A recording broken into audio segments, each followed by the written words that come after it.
Good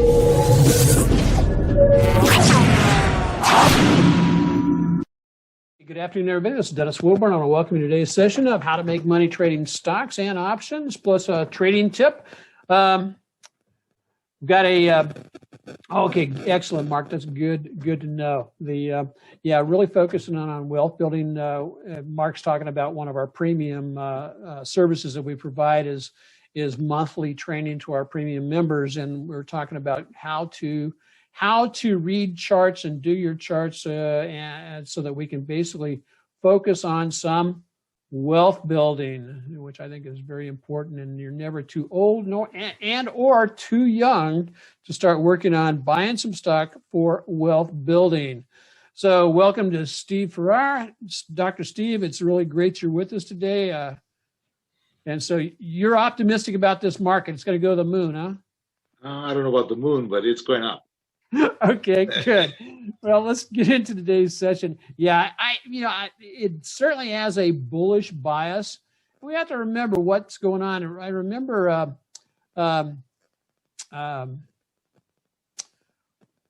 what Lee Tanner once told me. He says, he basically says, since 1929, when we had the big stock market crash way back when, basically there was only like 7 or 8 major bear markets. And he says, so the majority of the time the market spends its time going up. And it was during that time frame and that he was looking at a lot of the corrections we were having. He says they're short and shallow. So be standing by once you get a 7 to 10% correction, be standing by for that, for that potential trade to the upside. So it is Friday. It's time to, not just survive, but thrive in any market. And that's what we do with active trend trading. We provide a clear and simple system designed to maximize profits, minimize loss. We're on every Friday at 11 a.m. Thanks for joining us today. And so we'll do a real quick review of the market indexes. I've got a master trading tip that I will share with you. And then Steve Farrar has a stock that he's going to share with us. And he's going to tell us where he would enter and what he would expect from the entity. Remember, what we do is for trading purposes. Traders should always paper trade any new method prior to the risk of their own personal capital. I was reading a quote from Mark Minervini, who was talking about what he learned in doing the. And one of the things he really highlighted was he said that he does not do any trade preparation while the market is live. Now, and so what he was saying basically is prepare your trades outside of market hours. That's our trade tip for today. The question is why? Well, here's some of the reasons why. One, it provides you the opportunity to have greater emotional regulation. Now, I don't mean regulation like rules, laws, and all that kind of stuff. But I'm talking about the regulator, like a regulator on a car. What does it do? It keeps things constant and steady. So sometimes we need our emotions regulated. And so if the ticker isn't going on, because that ticker will talk to you. If you see the price action running up and down as you watch the, if you have live quotes on, those will basically appeal and talk to your impulsive or compulsive side. One of the main reasons that they found when they started putting the ticker tape machines in the bucket shops where they would used to sell stocks from, they found that when the ticker machine was on, was going like it normally does, what would happen is it would provide an emotional trigger to get the people to trade more. And so once they discovered that people would start emotionally trading, those ticker tapes were spread out across the trading universe. And also we see it even today because on a lot of the financial networks, they'll have that ticker going across the bottom of the screen. The results are the same. So it gives you the ability to better able to analyze based on your trading rules and your trading plan, which is very, very critical and very, very important. And then lastly, I think I had 3 points today. You can rehearse what you'll do during market hours. In other words, you can think through the process, and that's, a lot of it, like any great athlete will envision what the process is going to be when he gets up to either go to bat, when he wants to throw, shoot a free throw. If he's a golfer, visualization comes into play. And so there's not a darn thing wrong with rehearsing based on the chart that's in front of you, what you anticipate, based on your own ability to do your technical analysis, what it's likely to do. And that way you can lay those trades in place with the conditional orders, therefore, again, regulating your emotions and taking those emotions almost out of the equation. So I really like that. If you need a test improvement plan, email me. I'll send you my active trend trading rules on one page. I'll be glad to do that. And it's a great way to get started if you do not have rules currently. So let's go ahead and jump into today's session. As of about 9 o'clock this morning, the indexes were actually down, but up for the year with the exception of the NASDAQ. NASDAQ is basically dragging its feet. A little discussion I had with Steve a little bit earlier on was, will the NASDAQ's lagging, will that result in pulling the rest of the indexes down? At this time, we don't know for sure that'll happen or not, but we can take a hard look and say, okay, well, what is going on with the current markets? And so let's take a look at that. Get my drawing pencil up. There we go. As you can see, if we start with the S&P, what's happening? S&P came up, hit this high, did a breakout that failed. So basically, however, it did not go running down hard back to the moving average. It just lingered. And so it's kind of challenging to sit there and make an analysis when something like that happens. Now, of course, the index is down a little bit today. The NASDAQ is down a little bit more, and the Russell is up slightly. So what am I looking at here? We've got a couple of things that catch my eye. Steve mentioned a little bit earlier about the advanced decline line is actually increasing. However, I'm showing momentum either falling out of the S&Ps or negatively divergent. And often it doesn't mean we can't push higher. Doesn't mean we can't push higher. We can push higher, but then as it does push higher, we want to be aware of when it comes up here closer to this uptrending cap or ceiling, if you will, that's where you may get a reversal. And actually, I like it when it does push higher like that, because oftentimes when it does reverse, when the price action does reverse, it will go harder down. In other words, it will accelerate to the downside really fast and furious, if you will. The Qs. Again, Qs, red-headed stepchild in the indexes right now. And as you can see, on the Qs, if this may be one of those where, okay, we had really nice moves on the Qs. We had a move down, rally attempt, back into the moving average, failed. Move down. This move down here was about equal to that move down. So we had symmetry of move. We get a push back up into the moving averages, and then we get a reversal off of that today. How do I want to trade this? I would lean towards, here's what I'm going to lean towards. If this still looks like this towards the end of the day, I will venture to lay in a bearish credit spread on the Qs or I will buy some SQQQ with the expectation of, okay, we've laid in, we are basically making a, just in one day, we broke the high of the low day. And that can be a trigger to say, hey, let's go ahead and get into a short, into a downside trade. Where am I expecting it to go? Well, basically back down at a retest in here, and then it may bounce from there. But it's in an area where, hey, we've got really good resistance up here at the 218 to 220 level. And so we can lay in some kind of a credit spread. That would be a put credit spread. And we'll talk about that during the premium session that comes up at the top of the hour, which is called the final hour. So I like this to the, if I'm going to trade any of the indexes to the downside, I will lean towards trading the Qs first to the downside. I could make a similar argument for the S&P, but I won't. Let's see, IWM, Russell. Russell has been running away with it. Remember how Russell was the lagger last year?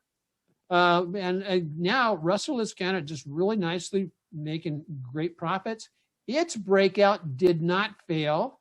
However, what are we getting today? We're getting basically a spinning top doji almost.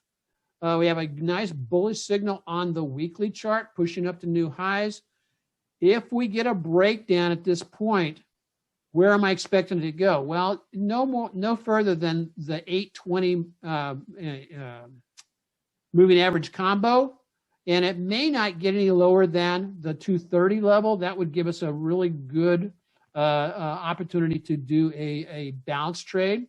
So David asked me a question. I put on a, oh, okay. Oh, cool, David.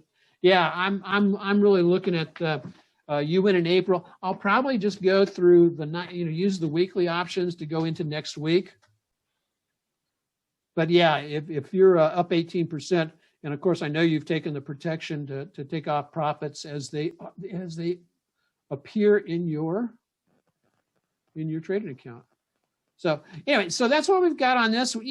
Again, I'm not going to, I don't have a reversal signal, but as with the other indexes, what's showing up here on the Russell or the IWM, we have a downtrend going on with the momentum.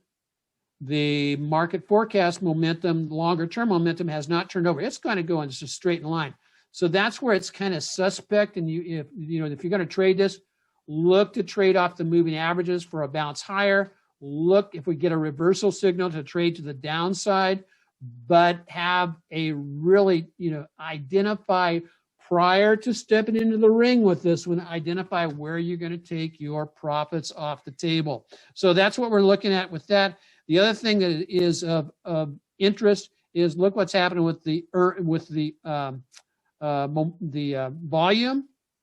As it's going up, volume's going down. That is normally a sign of weakness, not a sign of strength. But trade the one with the ugliest pattern, which in this case is the NASDAQ, if you're going to go to the downside. So what do you think, Steve? I pretty much agree with you. I do think we're due for a pause in the market. Yeah. Perhaps a little bit of a down move, but not much of one. Yeah. I think the fact that the IWM is trading into new high ground and is the current leader, I think it suggests that the market's getting ready to move higher. Yeah, because normally not necessarily right away, but reasonably soon. I agree. Because basically take a look at right there. We had a 10% correction in the IWM. Right. That can be very, very, very bullish. But right now, it zoomed out of last Friday's hammer. Right. Went up 5 days in a row. So normally, 5 to 6 days is the max number of days it goes up in a row. And typically it'll go into a 1, 2, 3 day pullback. And sure. Just be watching for that next Wednesday, next Wednesday may be a great time to get back in the market. Right. So which stock are you going to drop on us? I like YY. It's a Chinese company. Yeah. But what I particularly like, if you look at a weekly chart, it's had a very strong move since about the end of December. Yes. and that's about a not quite but close to 100% move in a relatively short period of time. I like the pullback. We're holding a breakout area from the high. You just covered up the high on the. Okay, hold on a second. There you go. That breakout area, Right. it's pulled right back to there. That's a 50% pullback on a fib. It's projecting a move to well over 200, not well over, but just over $200. Right. 1.27 extension. I like the structure and the setup, and it's showing momentum. It had relative strength in the market pullback. I just like this trade. I think, and we're poised right for an entry right now. Now, would you enter it today? No, I would not. I would use today's high, and and if there's further weakness, subsequent days highs as my entry. Okay. Yeah. And I love that approach that you, because I know you do that approach consistently, Steve. And that's one of the things that, if you consistently do that, here's what's really interesting. Oh yeah, yeah, you're absolutely right. Yeah. We're looking for symmetry of move, if you will. Right. So on this Fibonacci here, from here to here, when the stock came up and hit this past high here, right, and then pulled back, it actually overshot. It almost got down to the 1272 extension, and now it's moving back up. So with that, that said, what we can also do is project. Let's assume that that's the low, and I'm going to take this off. And Steve, I'm going to just grab hold of this low here. Yep, exactly right. Pull it up to that high there. Come back to, and again, I'm assuming that this is that's the low, the main important low. And as you said, 100% symmetry of this move up takes you up to approximately 182. And if you get up to the 1272 extension, $202.04. Yeah. This kind of stuff doesn't happen by accident, guys. Yeah. Yeah. It's a wonderful chart. Yeah. Now it needs to play out. Yeah. And if you like, and it has weekly options. Mm-hmm. And so Exlamundo. And so, okay, let's see how all things are going through the rest of, okay, cool. Steve, that's a great stock. And I agree wholeheartedly. Yet, yeah, it's showing a little bit of weakness today, but we did get a tick up. And so it's kind of doing a natural thing after making a new low in a short-term downtrend. It did its rally attempt. Now it's coming back to retest towards that low. I like it, somewhere between this level here, the 108 level, and let's say the 110.50 level, which is the 50-day moving average. Yeah. You like it? I like it. I like it a lot. Okay. And if you're a active trend trading and participating in the autopilot trades, we basically jumped on a trade on a pullback this past week on INMD. We basically were targeting a pullback to around the 34-day moving average.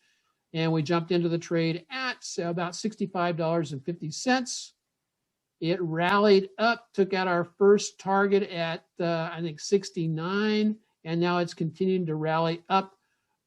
Very positive on this stock in that it's coming back now and retesting at the moving averages. But we'll wait for a move up here to about 77.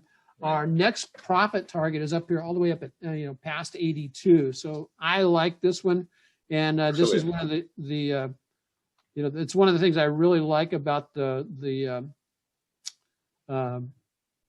autopilot trading platform that we're doing for both leverage ETFs and also, as a matter of fact, here it is, leverage ETFs and top 5 stocks. And so, if you want to learn more about how to engage the autopilot trading, where you can fire and forget over the weekend and get all your trades ready to go, you can find out more about it at that website there. That'll be listed in the comments there on YouTube. And I'm sitting there watching the other trade that I'm looking at, Steve, that is kind of interesting.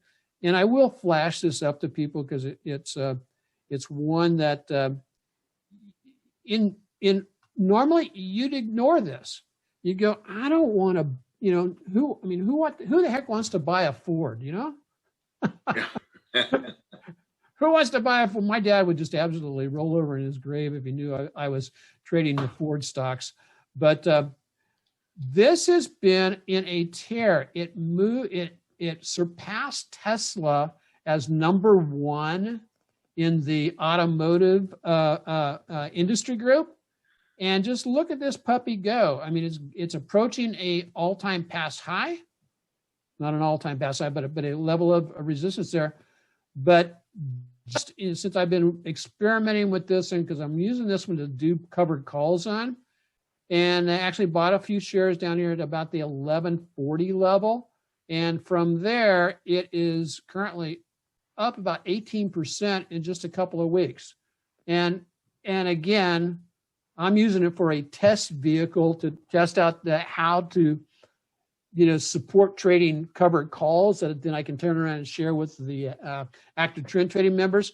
But I'm sitting there going, I cannot believe Ford's up almost 20% in like a little bit over 3 weeks. and so anyway, more to come on that. And so let's go ahead and just copy up. I want to say thank you very much, Steve, and always a pleasure.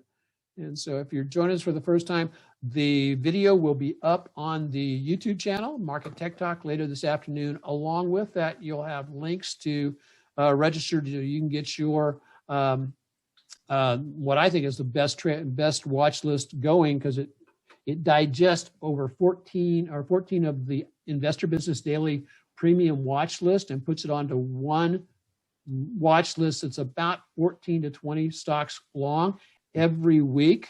And it's called the Power Rank Elite Watch List.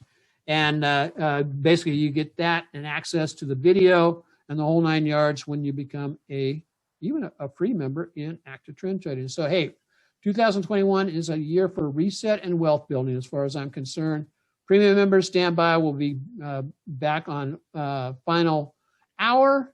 At the top of the hour, we're going to be talking about that Tesco order that we have outstanding. And so from our homes to yours. And Steve, I just want to say aloha, trade well and prosper. Keep sharpening the saw. And last but not least, if you haven't subscribed to us on YouTube, hit the subscribe and the bell. And our next video, my next video, will be coming up right there. Steve, thanks a lot, buddy. And be glad when we can meet in person again to talk about some stocks. My pleasure. Take care. Okay. Aloha, everybody.